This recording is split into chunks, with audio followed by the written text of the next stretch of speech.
Okay, I welcome you all in the precious name of Lord and Savior Jesus Christ, and it's really good to meet on the Zoom platform together from different locations, and truly, in a way, we have discovered something new also because of this pandemic that we can connect from whatever location we are on, and be blessed by wonderful resource people whom God has placed in the body of Christ, like Dr. Jamila here.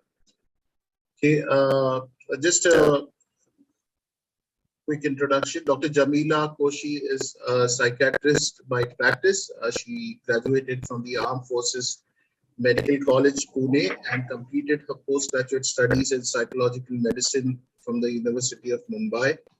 She has served in the Indian Army. Jamila has contributed to many books and journals. The books Side by Side, Talking Families, Should I Care, and Public Theology, Exploring Expressions of the Christian Faith are part of the initiative in group writing on issues of contemporary concern. So truly, Dr. Jamila is one of the leading persons with some wonderful views that she's able to contribute every now and then. Last week itself, we had a meeting on It's My Life, so about individualism, being an individual and community, understanding the dynamics of it. And it is in the course of that we discovered that after that meeting, we had a very good response, and there were some people who inquired about marriage also, very specifically. And so we felt that, yeah, this is also very important because this is a place where your space and your freedom as an individual is often, it's very confusing to understand where you need to give it up and where you need to guard that. So Dr. Jamila was kind enough to agree and give us more time again this week, so we're very thankful to her. And so yeah, over to Dr. Jamila to deal with the subject. Thank you. Thank you so much, Abhijit, and it's a pleasure to be here with you all again. And yeah, this is a very interesting topic, and I guess this will be a sort of it'll be more a thoughtful, reflective kind of session on scripture, but not as much of scripture as the previous session, which talked a lot, in which we looked a lot at the verses, on sort of individualism and group, the collective group together, and how scripture looks at it. And we saw that scripture allows for both, and it sort of sets the individual within a group, and the freedom that the individual enjoys and the human rights that the person enjoys, which is a very definite fact of scripture, is always placed in context with and in sort of juxtaposition with the group needs and the whole group notion of the church or Israel or a family or whatever it is. So both of these things exist together. And again, in marriage as well, we come across the same sort of idea where individualism coexists with the unity and the one flesh relationship, which is so much a part of marriage. In fact, I would like someone to read this passage for us. So can someone please read Genesis 2:24 and 25? It's up on the screen, so just read it out loud for everyone.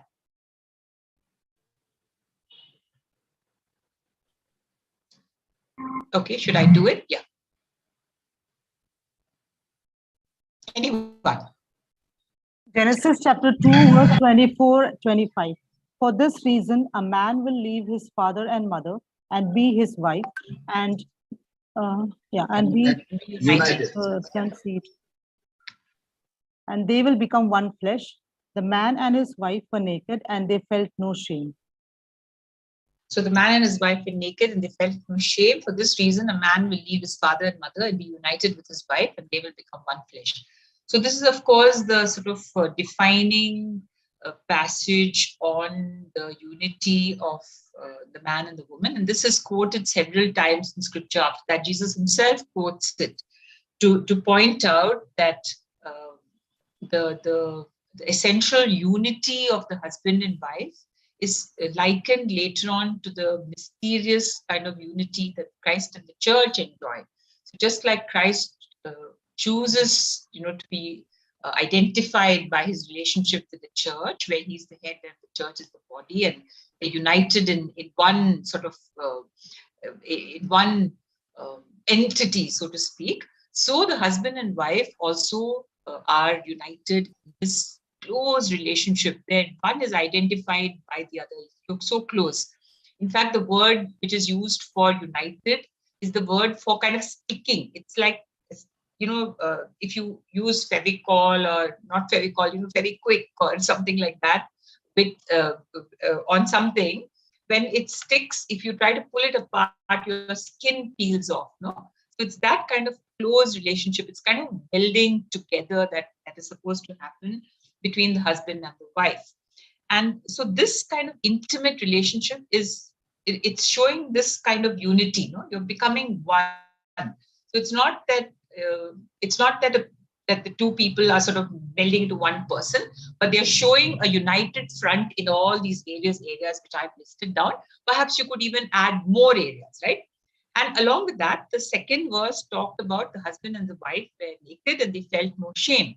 So they're completely open with each other. This was, of course, the age of innocence, in a sense, where they did not know that there was anything to be ashamed of. It was before sin, but they were transparent with each other and they felt no shame. And this was the ideal relationship of the husband and wife, which we, even in our sin fallen world, we would try to recapture in our marriages. So we want that unity and we want that transparency and the relationship, the close relationship, almost like, two people welding into one unit without any shame. So given this kind of unity, in working and serving God, in relating to God, in living together, in relating to parents, decision making, finances, parenting, children, problems, whatever it is. And all these things, if there is going to be this transparent and no shame unity, then where is the space for personal space? No? Where is this whole individualism idea coming? How do we fit that in? Is there a space for individualism in marriage at all? So this is the age really of individualism, in a sense. This whole. I just read an article today on the brain drain and how it is really affecting India. Okay, we are losing people at a frightening rate. Okay, there are lakhs and lakhs of people who are leaving India every year, and these are often the gifted, talented, trained, educated people who are leaving. And why are they leaving? They're leaving because of that individualistic idea that my dreams, my hopes, my ambition, my education, my desire for a better standard of living, that comes above any sort of responsibility to country or family or society or anything like that. So it's a highly individualistic world, which is exemplified by this whole brain drain, which we are seeing stepping up a lot in India. So in that context, I think even in our marriages, a lot of us will be struggling that we want that individual space and that freedom. And how do we get it if we are going to be thrust into this kind of close relationship where everything is supposed to be done united? So how do we figure that out? And I think the thing to remember is that in the Bible, we always have these paradoxes. No? So singleness is praised and so is marriage praised, right? Individual salvation is praised and the collective church thing is also held up very much as an important part of our life. So similarly, this unity in diversity, I think, is something which is very much a feature even of the natural world. If you look around a rainbow it looks like one unit, but it has all these many colors in it. And if you break it up, you see the whole spectrum of colors. What about a flower? It just looks, that flower that I have picked out, it just looks like one red ball, right? But it isn't. That it has so many parts. It has the sepals, it has the petals, it has the reproductive parts, the anther, the pistil, all these things are there. So a flower is also composed of so many different parts which go in to make this one united whole. So if you look at the university, it's very interesting that the university refers to one place of integrated learning. But there are still different departments within the university. No? But we are able to integrate learning, and that is the idea of a university. And last time we looked at those two metaphors of the body of Christ, being one of the metaphors, or a temple of God. So living stones are put together and make a temple, and that is diversity and unity together, functioning together. So the body of Christ is a great example. God himself is unity in diversity. God himself is a tri-unity, where God the Father, Son, and Spirit are three persons, but they are together, they are God. So I think the calling for couples is to realize this kind of thing, that we remain individuals, but we are welding into each other in a very mysterious kind of way. And we demonstrate this unity, but within that unity, there is space for a certain amount of individualism and give space to each other. So let's just look at different areas now. And here, I must say that this is not going to be directly spiritual, because we're going to have to draw on our own, common sense and how this is done, how to explain. So if you look, for instance, first at this whole idea of relating to God, once we get married, do we then cease to have our private quiet times? Do we cease to have our private prayer times? Do we cease to have our private Bible study? No, that's not true. We should not do that. We cannot substitute family or couple prayer and Bible study for our personal prayer and Bible study. Now, we may long to have couples time. We may long to have regular family prayer. It's something I think we all, as couples and families, struggle with sometimes to get this going on a regular level. But that is not a substitute for our alone time with God. So our alone time with God is crucial, and also relating to God together as a family and basing our couple relationship on God and the Bible is also equally essential. So this itself, we start off with this itself. Okay? This is where we show the personal space. We give each other personal space to study, learn, grow, understand scripture. And we also discuss it together, argue, talk. Maybe not agree completely on everything, but that way. All right. Now let's look at the second thing, which is work and service to God. All right. Now I'm going to ask a question, and I'd like you to put the answer in the chat box. God gave us two tasks to do. Okay, two connected sort of tasks. And I'll give you a hint. The pictures are up over there. Okay. So what are these two tasks that God gave us to do? Can you put it in the chat?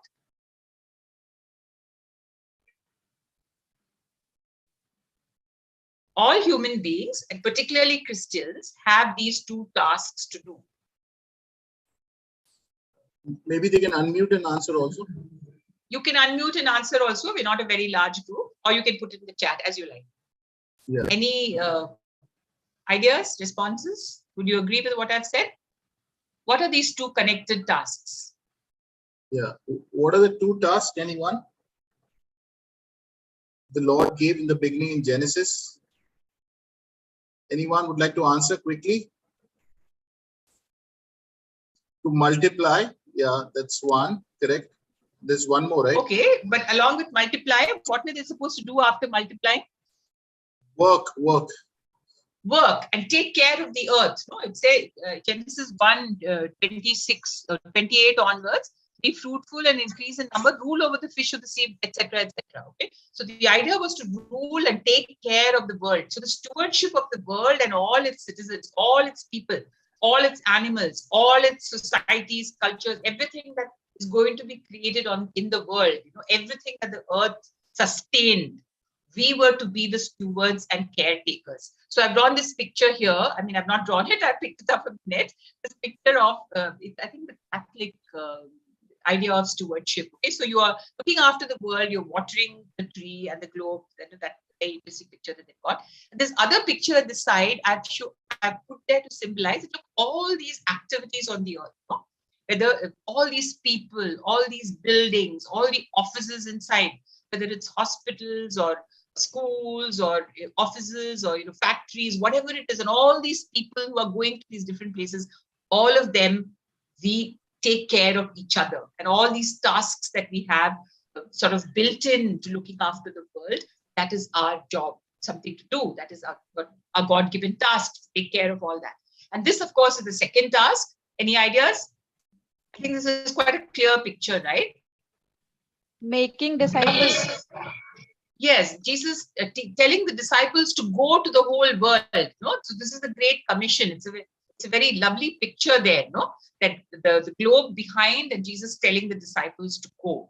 So to take the gospel and to go to continue God's mission. See, God's mission is taking care of the world.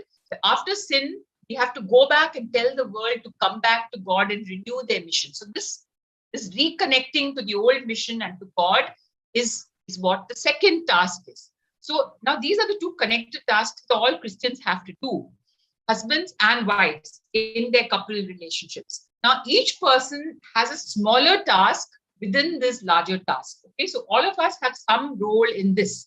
Now the job of each other is to find these callings that each person has and to fulfill them.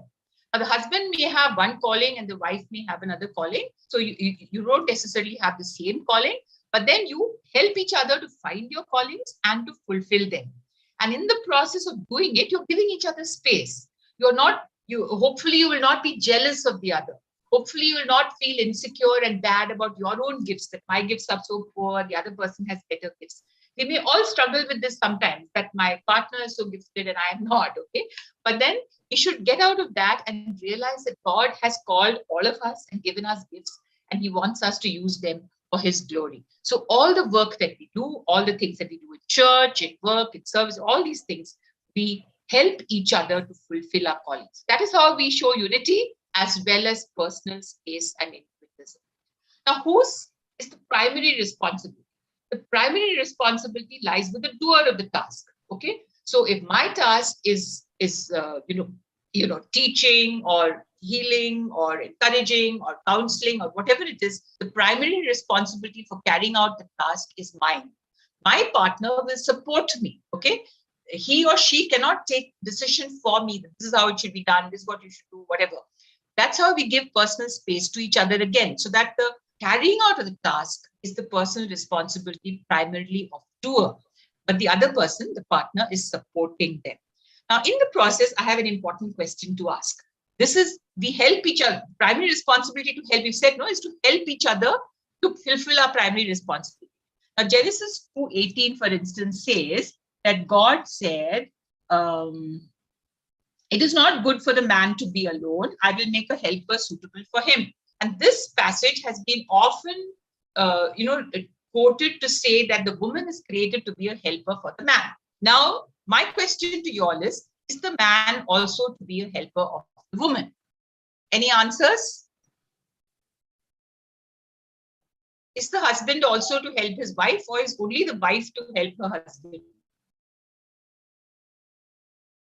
And you can see that this is an important question. Yes. I think we've got a response in the chat. All Yes. right, let me have a look. Yes, Yes. both should do it together. One person has said, all right. Does everybody agree? Do you all agree, or do you think it's only the woman who should help the man? I'm asking this question because a lot of Christian interpreters actually say that it is the primary task of the woman to help the man, and the man has the calling to go and do all these things. People have said yes, for mutual benefit, help one. That's right. It's good. It's good that you all are saying this. But remember that there are people who might say the opposite thing, that only the woman helps the man. The man has the primary calling. So I don't think that is correct. And if you want a scriptural basis for that, it would be that God himself is a helper. Ebenezer, God is our help. So when we reflect the image of God, as reflecting the image of God, we also are helpers, men and women. Therefore, equally, the husband is to help the wife as much as the wife is to help the husband. This is very important because it makes both tasks important.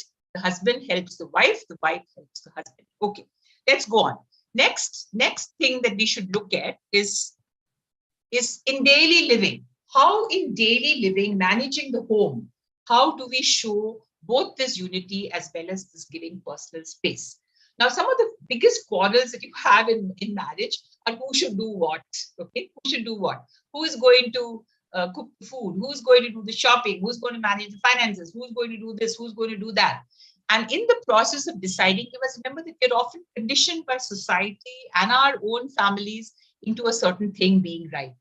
So, for instance, it may be conditioned in your family that the woman does the washing of the children's clothes. Okay, so the nappy changing and washing and all that is the woman's task. Now, if the woman has a baby, the husband may not automatically go and do that task because that is seen as a task which is for the women. So obviously there is a need to negotiate, discuss, listen to each other in this process and figure out how you're going to handle your daily living, managing the home.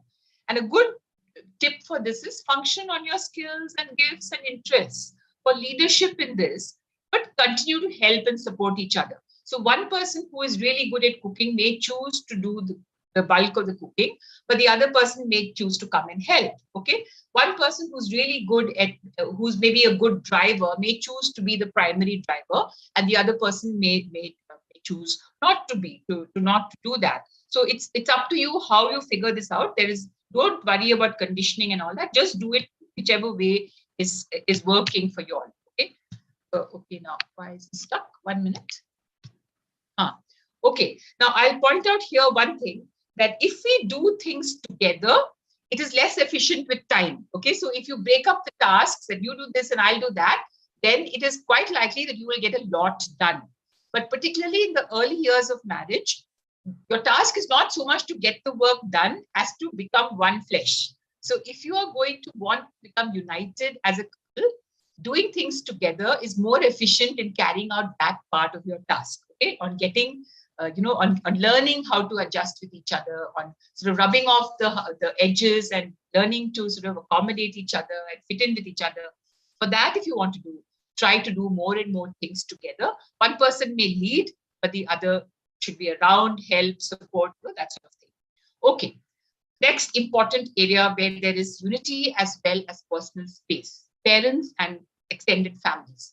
Now remember that when you get married, you are now relating to two sets of parents. Okay, you're relating both together, and this is where the personal space comes in. Allow each other to also relate individually to their parents or to your parents. Okay, do not try and say that no, this is I should be relating or you should be relating together, or whatever it is.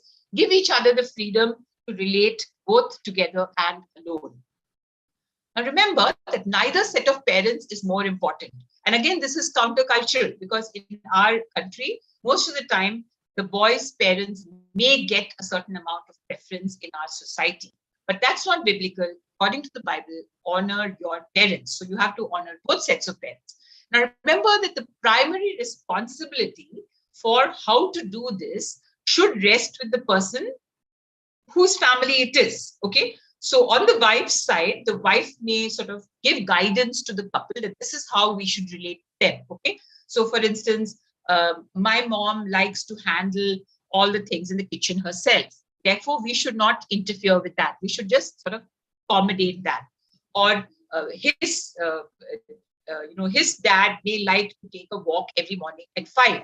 Therefore, we should be ready to accommodate that when they come to live with us. So the primary responsibility for guiding the couple in handling and relating to the parents rests with the person whose family it is. Now, give each other space in not expecting immediate intimacy. Don't expect that your spouse is going to love your parents, with that emotional intimacy that you have immediately. It's not going to happen. It will take time. Give them space and give them, a certain amount of time. Don't expect immediate understanding of your family's ways. We sometimes are so ingrained in our ways that we may sort of expect that my partner will understand. For instance, my family may be very finicky about how the table should be for dinner. Okay, so the table should be very clean and set very nicely for dinner. Okay, now I may expect that my partner will understand that immediately. That may not happen. His family or her family may be completely casual about that. So, they may be completely casual about the way it is done. Now, you might notice these are all little small things about living, which sometimes can become big issues. So don't expect immediate understanding of your family's ways. It will take time. This has to be said, living apart from your parents and the extended family, especially in the initial years, will help to give that individual space. so that you are both able to weld into one unit without too much interference from outside. Now, you may choose to live with your parents later on when they need help, when they are old, whatever that may have to happen. Sometimes you may have to live with them if there are financial constraints or health issues or whatever it is. But ideally, living apart gives that space to your partner. So this is something that you ought to talk about before you marry. Okay, how about dealing with friends? Now, once you get married, remember that you are going to be your partner's best friend. Okay, so you are going to talk, share, have fun together, spend time together, whether in different places. So this is, of course, the primary relationship and friendship. But of course, we should keep up our previous friendships. Now, remember that you try to keep them up together. Okay, so if he has a friend, I also join in that friendship. Okay, so I would spend time with that person as well. We will relate to them together. We may also relate alone. Okay, now this includes opposite gender friends. I may have a male friend, he may have a female friend. There's no need to immediately cut off opposite gender friendships. You can continue to relate, but remember to relate together. I mean, it should be open. We should be open about our relationships after we get married. There is no place for any secret meetings and stuff like that. Sometimes we may need to spend time alone with friends. Okay, that's different.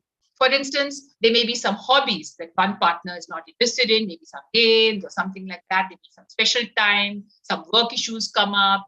Maybe a friend wants time to talk about some personal issues, or they need help with some particular software or some lawyer work or whatever it is. There may be times when you need to spend time alone with your friends, and that's okay. All right, we should give each other space to do that. We should not immediately get jealous. You need to watch out for jealousy. And there's no need to know all the intimate details of what happened, where it happened, what was your past. There's no need to know all these details. We need to trust each other with this. And some issues we may not be able to share with our spouse because of confidences, keeping confidences, So we need to give this much space to each other.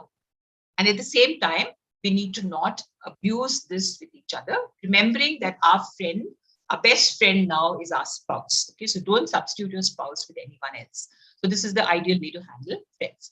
What about decision making? How do we present a united front in decision making while also giving each other space personally for personal, individual choices?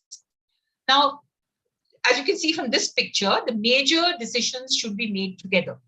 Research the decision together, discuss it, go up and down over it and decide. Maybe if you can't decide, wait till you both are on board. So this is a process that every couple has to learn.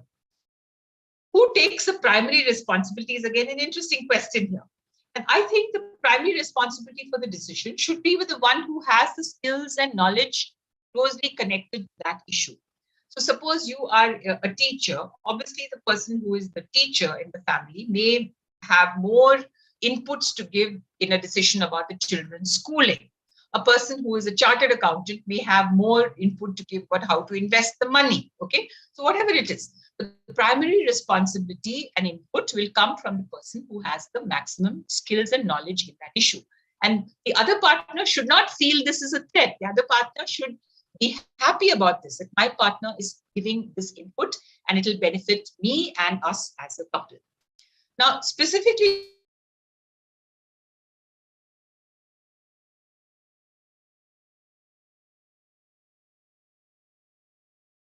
separate accounts or joint accounts.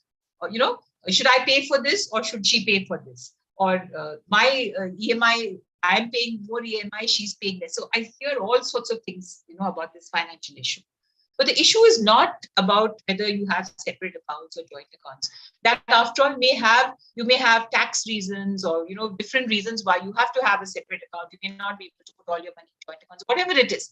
The issue is not that. The issue is actually how open are you? How much access are you giving each other to each other's accounts and access to the money? Okay, how much freedom does the other have in relating to this whole issue of the money? How much feedback are you giving each other on financial issues? That is the actual crux of the matter. And of course, as in the previous thing, we need to decide together on major decisions. Of course, that is a given. But how do we give each other personal space? By setting aside some money for each person's personal choices. You might have some kind of liking for some certain thing which you want to spend money on. The other partner may not want. So we need to give each other a certain amount of money, a discretionary amount, so to speak, which you can spend without the other having to ask questions. Where is this money gone? Why did you spend it? We don't have to become financially abusing the other person on this kind of thing. We should have an agreement. We can spend a certain amount of money on our personal choices, hobbies, or helping our family, or whatever it is, without this kind of questioning. Remembering that otherwise all our goods we have given each other. We're sharing all our resources together. Okay, childbearing. How do we do this together and at the same time give each other space? Now here, let's start with family planning itself. Decide together, how are we going to plan our family? What method of family planning are we going to use? Now, remember in this, taking care that we don't have a pregnancy before we want it, okay, is the responsibility of both people. It's not the responsibility of the woman. And I'm stressing this again because generally in our country, I don't think Christian men are like that. It's different among Christians by and large, but still it needs to be said that the responsibility of making sure that we do not have an unwanted pregnancy or an unexpected pregnancy lies with both people in the partnership, okay, the husband and the wife. So decide together what method you will use, and you can go and talk to doctors about this. And there are different methods to use. Use the least invasive of these, which will not cause much damage to the person's body. And often the methods used for women can be quite damaging to their body. So we need to think sometimes of how can we help each other to face less burden in this, to use the least invasive methods of family planning and decide together and do it. Now, when you do decide to have a child, you again need to discuss, listen to each other and figure out when to do it. And here again, because it's the woman's body which is being used, no? So the woman's health here becomes very important. Is she well enough to have a child? In India, again, we need to understand that many women are anemic and they're having child after child, and the woman's hemoglobin level is dropping to dangerous levels because they are having the children before they have actually recovered from previous pregnancy. So women's health and readiness is important, and the man and the woman should decide together when and how, and if they are going to have a child. They may even choose to not have a child or to adopt a child. We know several couples who have done that. Now, there are different phases of life in which we don't need to go into that, but discuss together how you will handle these issues, okay, from the early years to the middle years to the emptiness stage. And again, give each other space. Agree on the broad principles, okay? Okay, we are going to, you will be nursing the child. Obviously, the woman has to nurse the child. But then, if you're going to be using a bottle, both of us will take turns to do it. I will do it at this time. You will do it at this time. I will take care of the baby when you are working, and you figure it out, work it out, discuss and plan how you will do this. Within this broad agreement that you reach, give space for each other's individual styles. So one person may be more playful, one person may be more clean, one person may be more finicky. Okay, so give space to each other for your individual styles of parenting, and don't be critical or don't cramp the other style too much. Continue to discuss and figure out the best way to do it. Okay, the last one that we're going to look at is how do we face problems? How are we united in facing problems and at the same time give each other space for that? Well, obviously, in being united, what should you do? Be there, listen, ask questions, offer comfort, offer physical help. Okay, don't give so much advice, less advice. But how do we give each other space in facing problems? The important thing is allow people to have their own expression.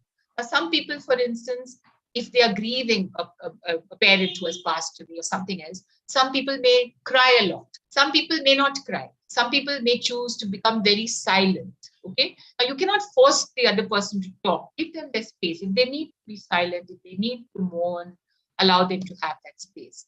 If they are ill, how do you handle it? Do they want to be helped all the time, or do they want to do it themselves and get irritated by help? Figure it out and find that personal, choice and freedom that even a person who has a major handicap may need that individual space to function.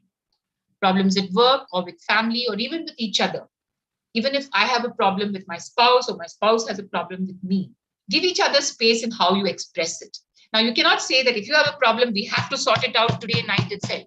The partner may want to actually sleep over it, or the partner may want to be quiet and think about it for some time. So give each other space in how we express our own problems, even with each other.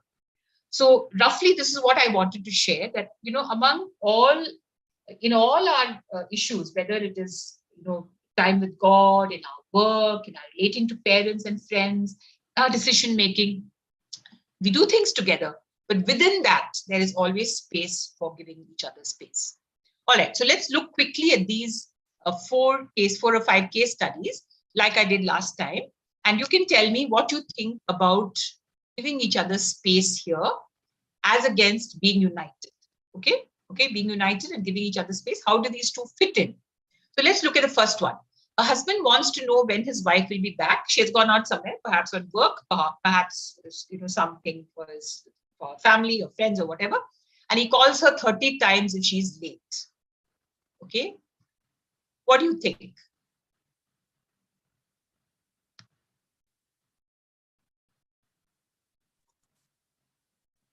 Yes. Now it's your time to share. Okay, so the answer should be whether this is controlling or this is normal. That's what you're asking. Yeah. Is this giving the person space, or is this not giving the other person, being controlling, as you said? Or okay, not giving person space for the first case. Yeah, on the chat there is. Okay, so you feel that this one is a case of not giving the person enough space. Okay, no? Yeah. Do others agree? Suppose I say that this is his concern for his wife.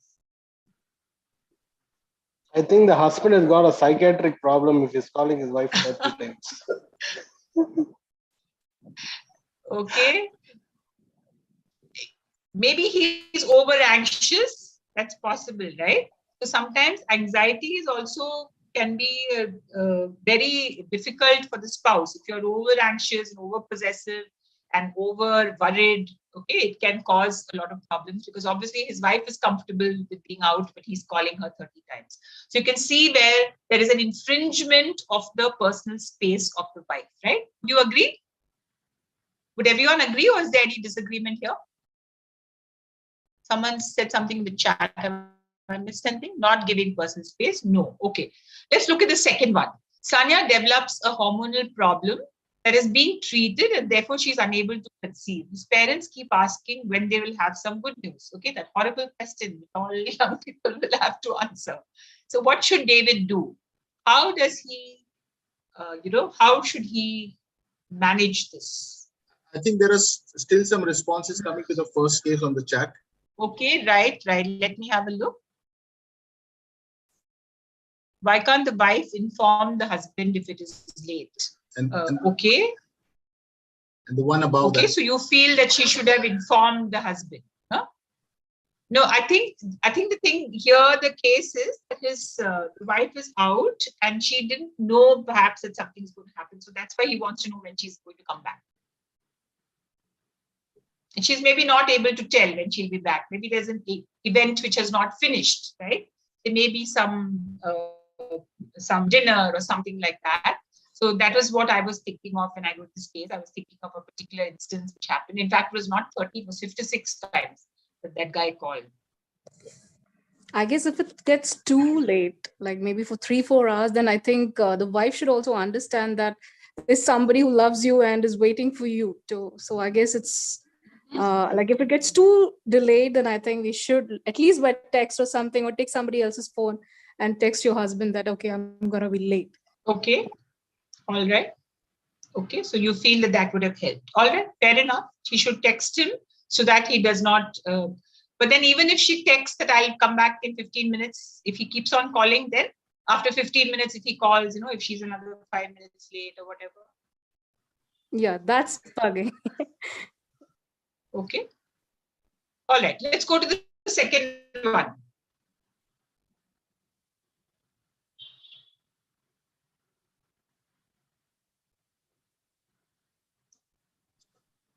Yeah. Shall I read it once? Yeah. Yeah. Sania develops a hormonal problem that is being treated and is unable to conceive. His parents want, okay, that's her parent. Okay. Her parents keep asking when they will have some good news. Okay, his parents keep asking when they will have some good news. What should David do?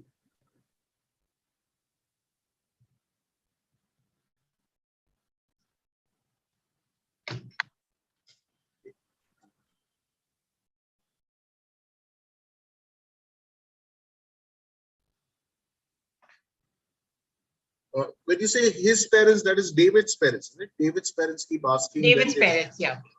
Yeah.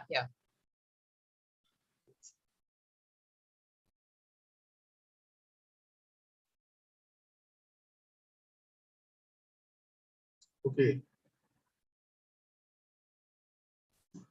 So can you explain a bit how is the space? Maybe it's a little confusing.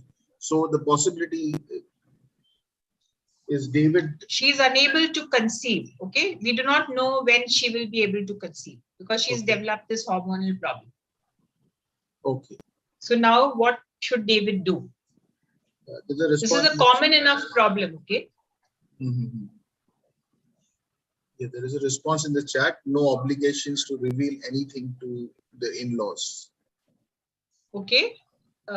Yeah, that is good because I think before revealing anything to the in-laws, he needs to. Do you think he needs to ask Sanya if she's comfortable about it being revealed? It's between the two people, not the parents-in-law. Okay. Yes, Amy. Yeah. So do you think David should tell his parents that Sanya has this problem?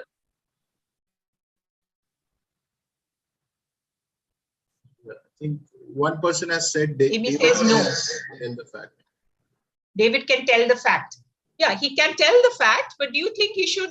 Do you think he should ask Sanya first before telling? You think Sanya would be comfortable about? We do not know. No, it will compromise the relationship. Not without Sanya's permission. Yes. Yes, Jason, I agree. So, see, thing is, it is Sanya's problem, right? It is her body. That is where her individual thing comes in. She's having a hormonal problem and she's not able to conceive. Whatever it is, she's under treatment. Now, whether she wants to tell or not is up to her, right? So he should ask her before telling his parents that this is why we are not able to conceive. Okay. So obviously, it is going to be really difficult for him to negotiate the space, but he will have to do that. Okay, so he will have to talk to her. They should decide how they will deal with this together. Okay, and how do you think he should respond to her between them? That was the in-laws. What about them?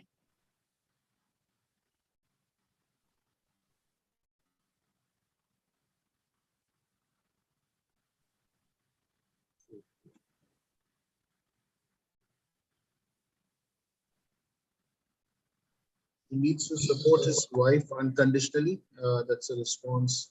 Okay, he needs to support his wife unconditionally. Which world do such mature people live in? That's a good question, Priya. But I guess we are discussing these things so that we become such mature people. Okay, everything goes by instinct. Yes, if we do not hone our instincts, I agree that if we do not talk about these things and transform that's what Romans 12 says, no? That by our constantly submitting our minds and our bodies to God as living sacrifices, we are allowing our minds to be transformed. When our minds are transformed, we don't act by instinct, which is what you very correctly said. Otherwise, people just act by instinct and just react and do this sort of thing. But if we keep on thinking, talking, and prayerfully committing ourselves to the Lord to do the right thing, I think our minds will be transformed. All right, thank you. Let's go to the third one. Would somebody read that? We're going to have some nice discussion on this one. Yeah. Anyone would like to volunteer? Yeah. Go ahead and read it, please.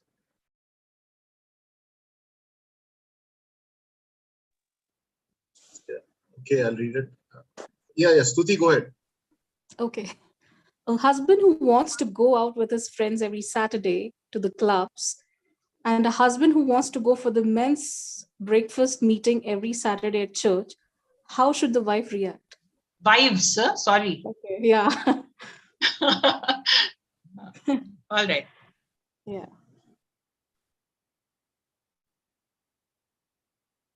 Yeah. So what do you think?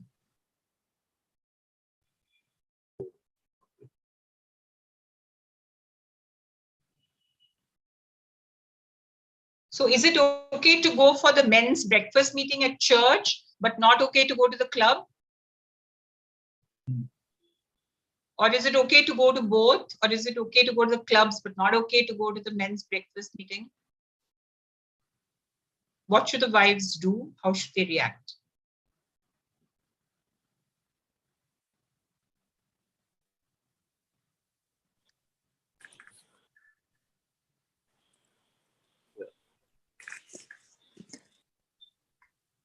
They should allow their husband to go. They should allow their husbands to go. For both, Ranjit? Yeah, for both. For both. It's okay to go to the clubs every Saturday, and it's okay to go to the men's breakfast meeting every Saturday. The wives should give them that space. Yes. Okay. Other opinions? Need to discuss and decide. Someone said depends on responsibilities at home, and someone had said go to kitty party. Is it? Okay, so the women can go to the kitty party instead. Is that what it is?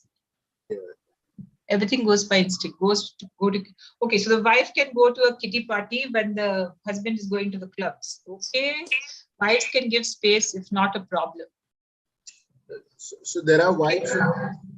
There are wives who would say we wait for the weekend, whole week. You're busy, so weekend belongs to us. So that could be another way. Right. So go to the club with him. Okay, but he might want to be going with the guys kind of thing. He wants to go out with his men friends. It's already mentioned at men's breakfast, so women are not allowed. So I that think that is at church. The club, I suppose I didn't specifically say friends, men friends, but yeah. Okay. So so the other side is that the wives may be waiting for Saturday to spend time together, because often Saturday is the only time that couples actually get together. Sunday goes off in church, no? So, you're spending a lot of time at church, and so often Saturday is the only time that many couples get to do personal work around the house and stuff like that. So, yeah, there is room for negotiation here, as in the first one also, there was room, as in the second one also, and the first one also, all of them, there was room for negotiation and communication. No? Like someone pointed out, the wife can say that I'm going to be a little late. The husband can talk to the wife about how to talk about the hormonal problem. Can I share it? Can I not? Now here also the husband and wife need to discuss and negotiate how much time they get to spend, each other with each other's personal friends. Right. Right. And what is the need for? What is the need? This is this question slightly on a tangent, but still relevant. What is the need for gender separated groups at all?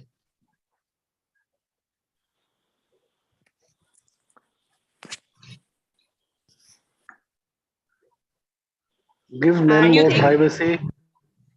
I think it is to give more privacy to each gender. Privacy to each gender for what? Because in India, everybody is conservative, so they want to keep themselves to personal issues to themselves, need to discuss things which men don't discuss with women, and women don't discuss with men. So at least in India, it works that way. Okay. So that is some space. Okay. So that is why we have this kind of gender bias groups, right? Okay. But do you think that actually there is a need for such a frequent meeting? Like every Saturday, are we going to be discussing personal issues? A lot of the time it becomes habitual. I mean, I've seen women's groups also. A lot of the time it's not that they're sharing deep personal. A lot of the time it is general needs and concerns and all which is being shared. It's not that everyone is coming out with deep personal issues which they cannot share in a mixed group every time, abuse or things like that. So I think also, is it possible that there is sometimes it's just habitual that we have, because we have separated, we have, is that part of it? Do we really need such frequent separated groups? This is something to think about. Okay, this is not a question you can answer. It's just a question to think about, because I also feel that if we are mature Christians together, more and more we should be able to adjust with every kind of Christian. Why do we have separate old people, young people? Everybody is separated. I mean, why don't we listen to the old people also, young people also? Anyway, that is something to think about, particularly in your church context. Next question. Salome starts checking her husband's phone when she realizes he has a lot of women co-workers. Her husband then locks it. And I see a lot of cases where this happens. So what's going on here?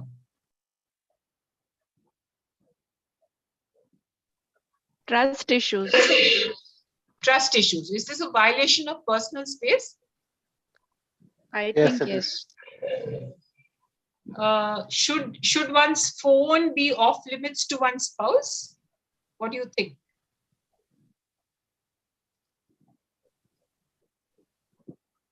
So there are two questions. Should one's phone be off limits to one's spouse? And second question, is it okay to check the phone without asking?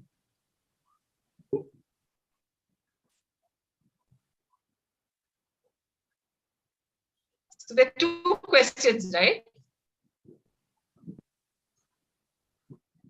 It's not great to hide from your spouse. You should share screen locks, codes, and passwords. No secrets between spouses. And they've said, maybe I'm extreme. Okay, there should not be anything between them to hide.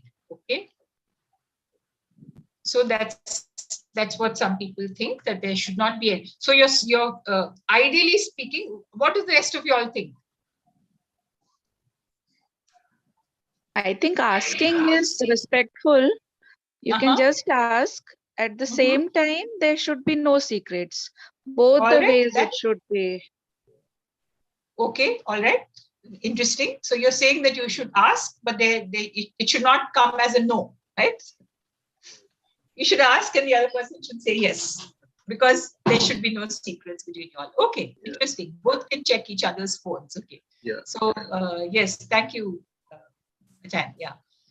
So this is an interesting case, isn't it? So Salome is obviously violating, in a sense, her husband's phone, because she's obviously feeling a little bit of checking behavior, a little bit of jealousy here.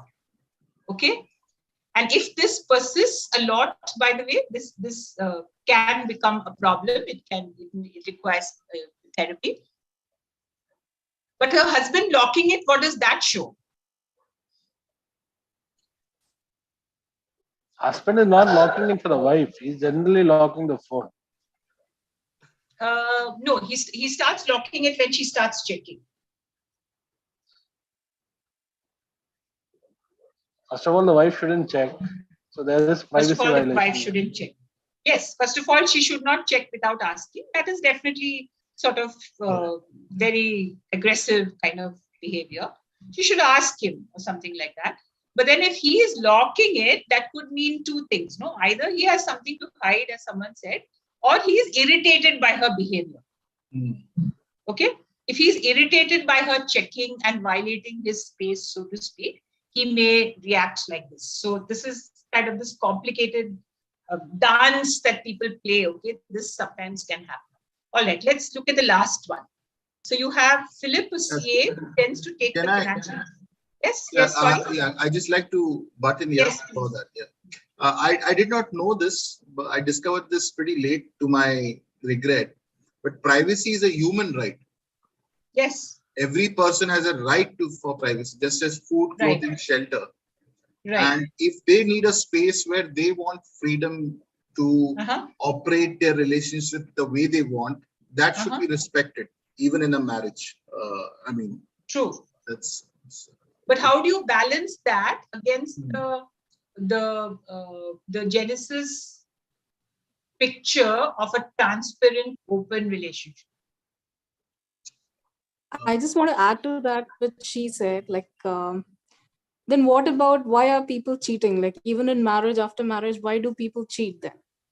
I think this very reason of checking phone came into existence because people started cheating and going beyond the relationship. Not being fair. Correct. Yeah, correct. That's Yeah. an So how to unhealthy, handle that? but that's an unhealthy way of dealing with it. If there is something, Yes. that's not the approach you should take. Checking each other's phone. Yeah. So let's go to that first question first. That if you privacy is a human right, and technically it's even there within marriage. But as Christians, how do we balance that against the Genesis 2 picture of a transparent and open relationship, where the husband and wife are naked and not ashamed? No? There is no privacy. No, there's literally no privacy there. So how do we balance that is the issue. And of course, it's a difficult issue. I guess the way to balance it, what do you think?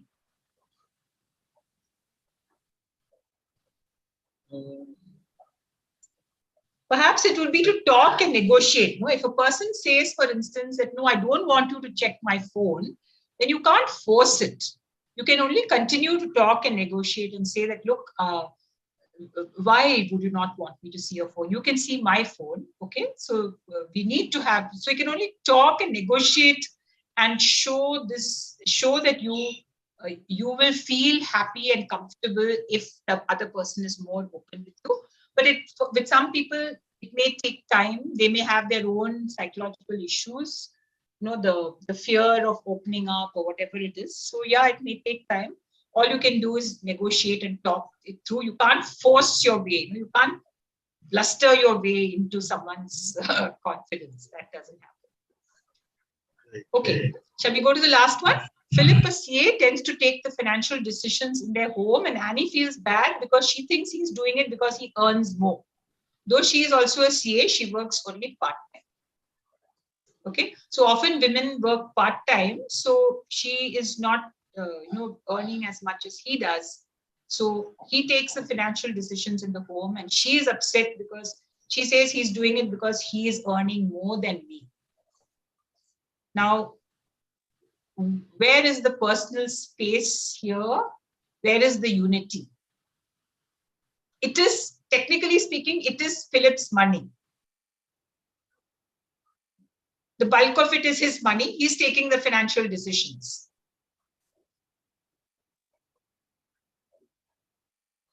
This happens in more homes than you think. Huh? Yes. Um, Yes. Actually, Yes. the wife would have decided to work part-time only. Actually, it's for the family. Maybe Yes. The children's responsibility. She wants to give more attention to the children. So Yes. she's actually doing it for both of them, for the whole Quite family. often. So yes, quite often. I think the money that is received earned by the husband and wife, but they belong to the family together, I think. Right. So they should see it as being shared money, and it should not be seen as one person's money or the other. But here you can see that Annie certainly feels that it is his money, and he is acting like that because he earns more. The fact is, he may not be acting like that because he earns more. He may be acting like that simply for other reasons. No? Can you think of some other reasons why a man may take the financial decisions in the house? A man may automatically take the financial decisions in the house without consulting the wife much. Yeah. Any reason for that? Yes. Maybe his father was that way. Right. Often it happens because that is the pattern. No, that is what we have learned. We have learned that men are supposed to be the ones who administer the money. So it's just a conditioned sort of behavior that he may be doing. That he may be doing it completely out of a sense of caring. That I'm taking care of my wife by making the financial decision. That also it's quite possible. Yeah. Okay. An answer in the chat. He's ready to take risk. Response in the chat. He's ready to take risk. I think is there something before that also? Generally, men think women don't understand investments. He's ready to take risks. Okay.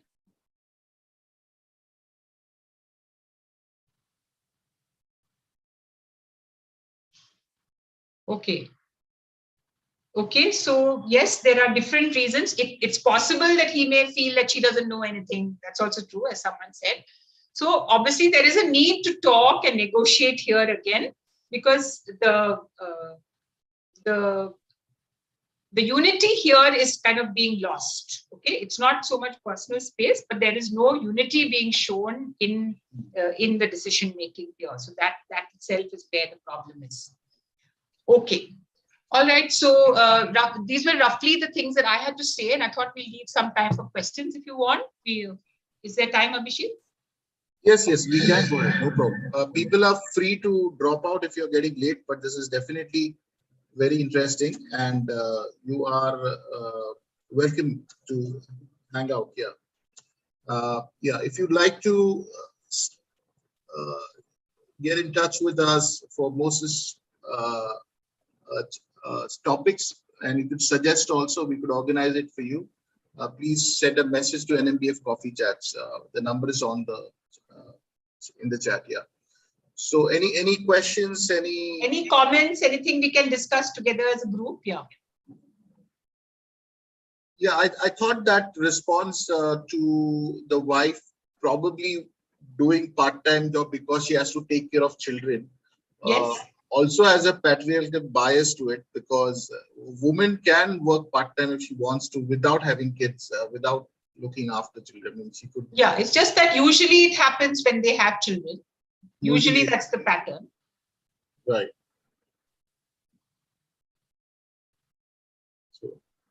So someone has said, even if husband has better idea in investing, he can discuss and ask wife's point of view also. Yes, particularly because both are trained in the field, both are chartered accountants. So if they put their heads together, they'll probably get a better decision rather than one person taking the decision alone. Okay. Yeah. Any questions? Any doubt? Any clarification? Have you observed something and you're troubled about it? Please go ahead and ask. Yeah. Is it right where? Okay. All right. So there's one thing here. My friend found a bill for some dress which wasn't her size from Amazon on her husband's phone. She grew extremely suspicious after that. She actually asked me to help her hack his email. What should I advise her? Okay. What do you think? Let's hear your point of view first.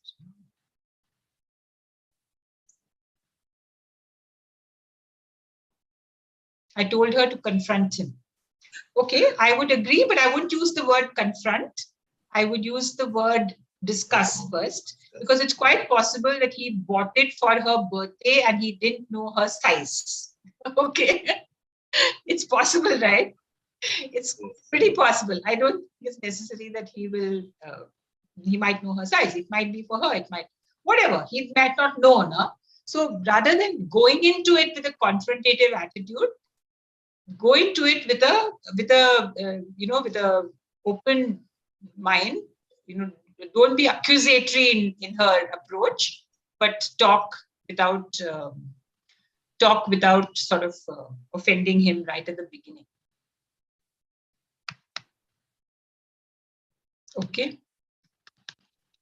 Anything else? Yeah, one shouldn't lose their Christian approach, composure in such times, right? You've got to maintain that, even if the other person.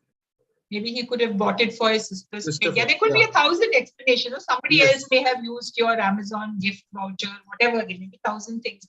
The office may have used it to your Amazon to buy a gift for some colleague who was leaving. So many things could be there. No? So rather than using an accusatory tone of voice, talk and negotiate. Ask the person what is there. Yeah. Any question? Any doubt? Any other areas where our personal space is important? I was surprised to find out that there's a term called financial violence.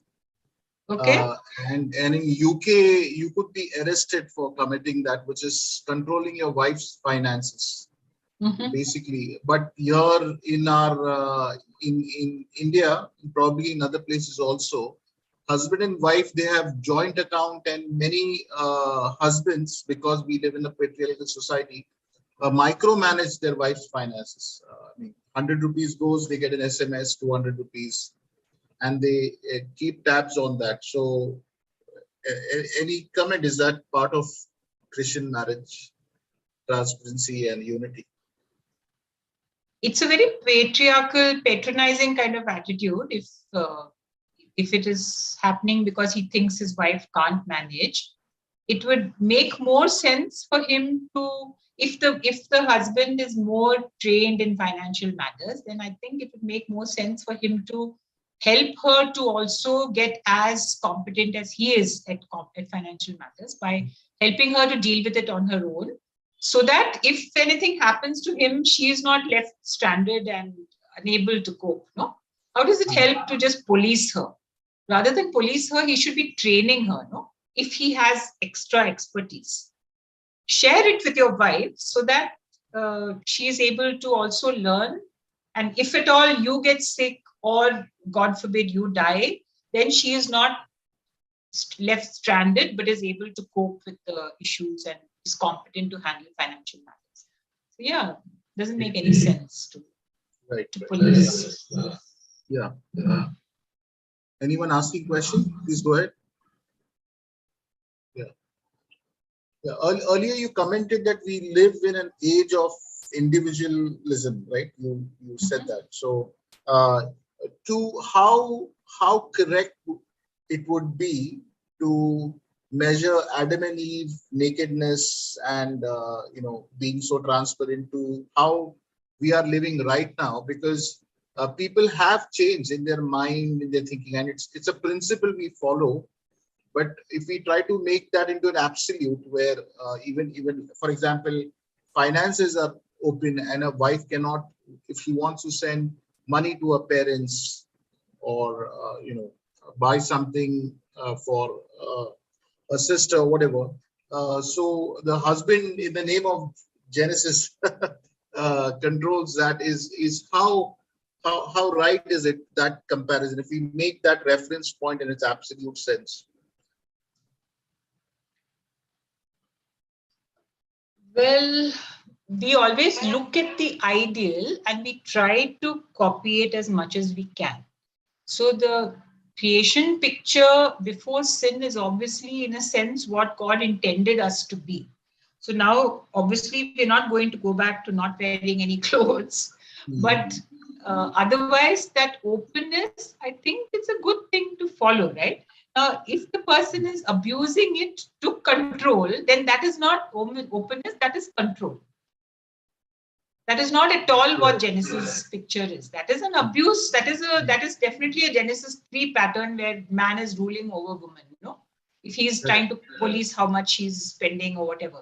Which is why I suggested very clearly that in financial matters, every couple should agree on some discretionary amount which both have to spend for whatever they want, without the other policing. So if a woman wants to send money to her sister, or she wants to buy something for her child, or a gift for her friend, which he doesn't want to do those things, she should have the right to do it. If he wants to buy, whatever, some gizmo, or he wants to buy something for some friend of his, whatever, he should have the right to do it without her policing. So I think the openness Can I say something? Sure, brother. Yeah, as brother said, that it is a principle derived from the Genesis, but it is also a principle in the AD. I mean, Jesus emphasized on that. Basic fundamental. So it's there in the Creator's mind. So there should be a transparent. No, I meant to say the principle is true, but it's absolute sense where, for example, keeping each other's, people insist on access to each other's phones or financial records, and where you're going, what time you're coming. So in the name of that, if people intrude on each other's space to the extent that I want access to all your private space, because like I think when Dr. Koshy pointed out gender being in gender groups, like men being with men and women being with women, so there are certain spaces where a person probably wants to be alone or have a breathing space, private space. So therefore, I would say that transparency or unity has to be voluntary, more than demanding and, uh, forcing it upon each other. I mean, true. I agree with you, Abhijit. And I think that's why I put this case also. No, I said that if the, sorry, it's not, yeah. So if the man, for instance, has some problem at work and he comes home and he doesn't want to talk about it. So we need to allow each other their own expression of how to face the problem.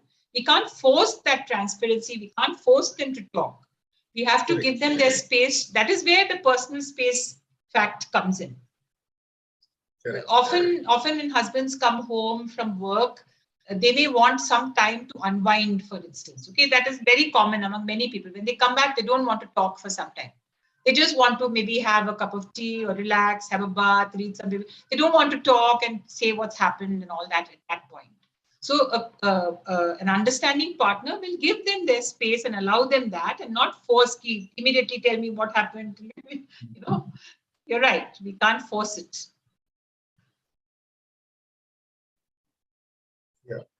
Yeah. Any other question? Any other? Ma'am, how do we keep balance between wanting to change our spouse and understanding and giving space? I don't think we should want to change our spouse. Okay. Don't start off by thinking you want to change the spouse, because that is a dangerous road to go on.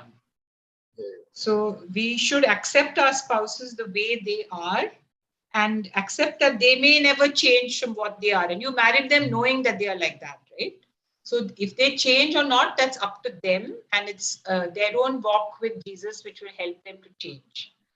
So I think maybe that's how we should deal with it. I'm not sure exactly what you're talking about. I hope it's relevant, what I said. Yeah. You may be thinking of something specific, so I don't know. Yeah. But generally speaking, I think we should not aim at changing our spouse, because that's not. Yeah, there is a disaster model of marriage called the missionary marriage, when one person is constantly trying to change the other. That's right. So, which is wrong. Yeah. That gets the other person very angry and defensive. That's correct. True. Of course, there may be problems like, say, a wife who is constantly very immature, maybe running to her parents for everything, or maybe getting very hysterical about things. There may be some problems that the wife has. There may be some problems which the husband has. Perhaps he is, has some habits, or maybe he has some friends who are not very, who tend to sort of lead him into addictions or gambling or something like that. There may be some very major issues. If there are very major issues, of course, we need to talk. Okay, so we need to discuss and bring that up. That, look, this is troubling me about our marriage, and the only reason I'm bringing it up is because it is creating a problem in our marriage. So we could, if we need to bring it up, we need to bring it up with a lot of tenderness and sort of making it very clear that it's for the sake, not that I want you to change, not like that. That for that, if you change, it may help us to relate to each other better. Otherwise, our marriage is in trouble. So maybe that way. Right. Yeah. I think related to this, what we were just talking, I'm sorry, anybody else has any to ask, please go ahead. Yeah. Only yesterday I was at a small get together, and in that the women were, there were two women. One woman was complaining of how lazy her husband is, doesn't pick up his glass and plates and all that. And that used to become a bone of contention, and, throw his stuff everywhere. And and that has been an ongoing struggle for a long time. because she's wanting him to be disciplined and change, and she feels that he's not. But then there was the other case where the woman had accepted her husband to be that way. Same situation. She had accepted the situation to be that way and was, peaceful about it. Yeah. So then that is an interesting thing, and so again the whole issue would become that is it okay should we accept our spouses not taking any responsibility in the home? So that is where again the negotiation will come up. No, that is one of the first slides that I put up. How do we live our life together, no, in the home? How do we share managing the home? Who is going to do what? So I think there is a lot of place for negotiation here. It's not the case here that it's completely necessary to not say anything. Yeah. We can raise the issue because it's something to do with the family. No? So you can say that, look, I cannot I cannot constantly be picking up. I'm getting very tired.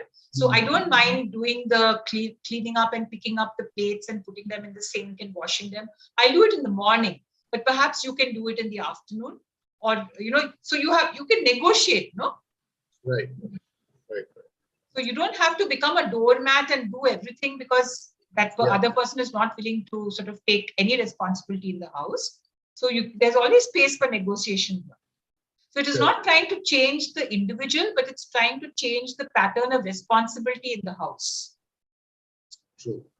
Yeah. You have a slide to share? The slide is on, no? Yes, it is. Yeah. So who does what, and often the conditioning is such that the women are sort of told that you have to do all the work in the house and the guys do all the work outside. That is the balance. But now with more and more women working outside, that also is not very easy to follow.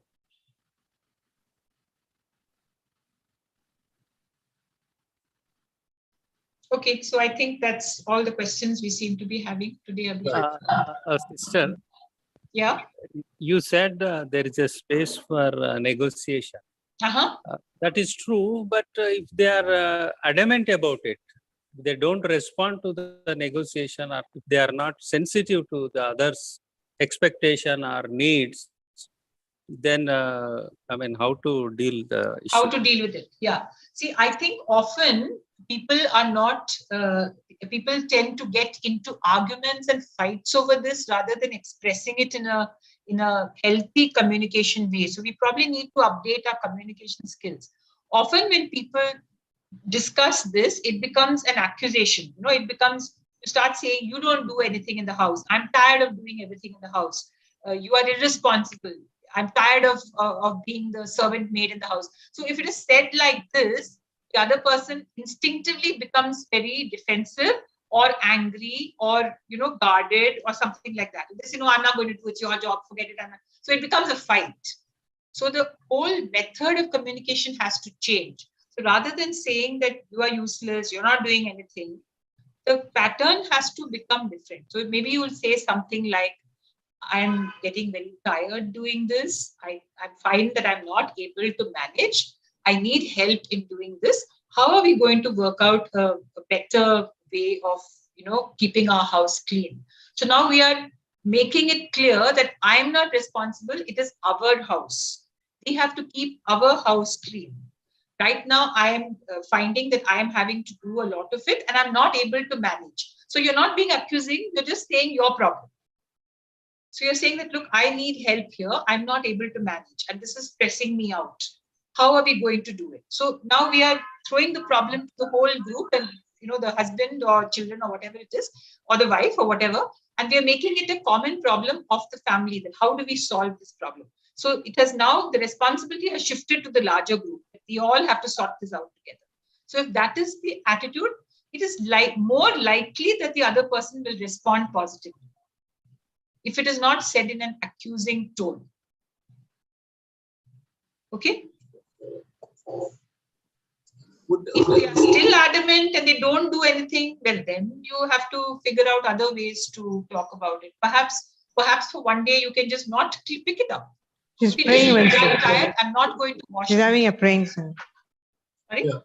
Yeah, no, I think there was a sound disturbance. So would counseling then be a option to? Yeah, you can always go for counseling if you need, but even before counseling, you can even do things like saying that, okay, like today I can't do it. Okay. I can't, suppose they're not, if suppose the family is not helping in clearing everything up. One day you say that, look, I'm really tired. Don't kill yourself doing it. Just don't do it. And when it's not done, then they'll say, oh, why is this not done? I'm tired. I couldn't do it.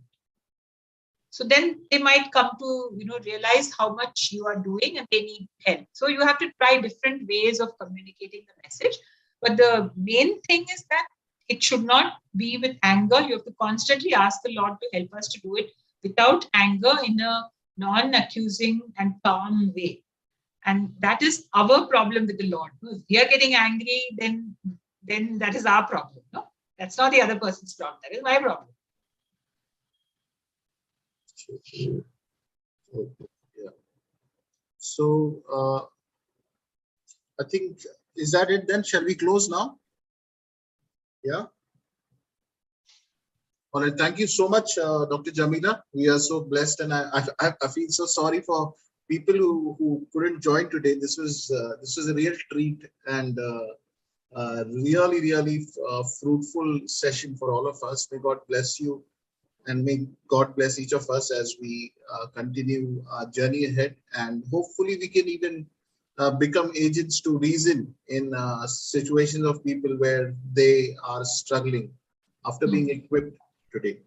So thanks once again, Dr. Jamila Koshy, for your precious time until we meet again.